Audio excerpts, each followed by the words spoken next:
Сәлем баршаңызға. Бүгін мен сіздерге сәбіз бен алмадан дайындалатын өте пайдалы шырынның рецебімен бөлісетін боламын. Менімен бірге жасап көріңіздер. Ең алдымен мен сәбізді сыртын ашып, жуып тазалап алдым. Және осындай орташа келген 3 дал алманы жуып дайындап қойдым. Сәбізімізді осылай бір келкі қалыңдықта турап аламыз. Негізінде сәбізді бұдан да жұқа етіп турасаңыздар болады. Барлығын осылай бір келкі етіп турап аламыз. Достар, менің каналыма лайк, тіркелуді, қоңырау басуды ұмытпаңыздар. Себебі алдыда шығатын жаңа рецептерді бірінші болып көре аласыздар. Барлық сәбізімізді осылай турап аламыз. Және менің каналымда қызанақтан дайындалған шырын бар, соны да көрсеңіздер болады. Сәбіз негізінде А витаминіне өте бай болып келеді. Пайдасы зор, әсіресе көзге пайдасы зор болып келеді. Барлық сәбізімізді осылай турап алғаннан кейін алмамызды екіге бөліп турап аламыз. Алманы да жаман жерлерін алып тастаймыз. Бұның дайындалу жолы өте оңай, жасап көрсеңіздер болады. Алманың барлығын осылай дайындап аламыз, турап, және толық рецепті мен описание бөліміне жазып кететін боламын.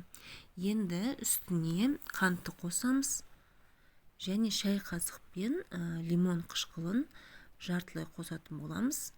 Жартылай қосып, үстіне салқын суды құямыз.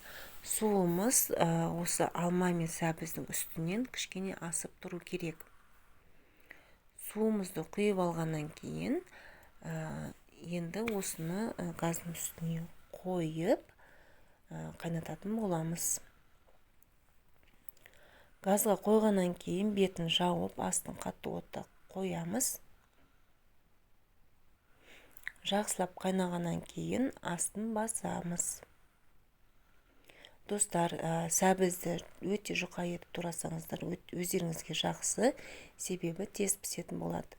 Менде кішкене қалыңдау болғандықтан кейін мен 60 минуттай қайнаттым.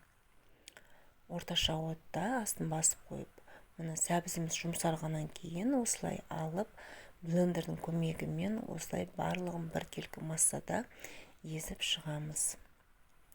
Қолдарыңызды абайлаңыздар, асықпай жасаңыздар, күйіп қалмаңыздар. Барлығын осылай езіп шығамыз. Міне қою болды. Менің бұның үстіне қайнаған су құйсаңыздар болады. Сұйықтығын өздеріңіз көз мөлшерімен алсаңыздар болады. Қою керек па, немесе сұйық керек па? Маған үстіне қайнаған су құйып, тағы да мен кішкене сұйық етіп жасап алдым. Жақсылап блендермен осылай езгілеп дайындап алдым соғымды, шырынды. Міне өте пайдалы, әдемі, дәмді болып шықты. Осыны енді суытып, балаларға, үлкен кісілерге де берсеңіздер болады. Міне суды ыдысымызға, стаканға құйып, осылай іше берсеңіздер болады. Ас болсын, жасап көріңіздер. Өте пайдалы шырын.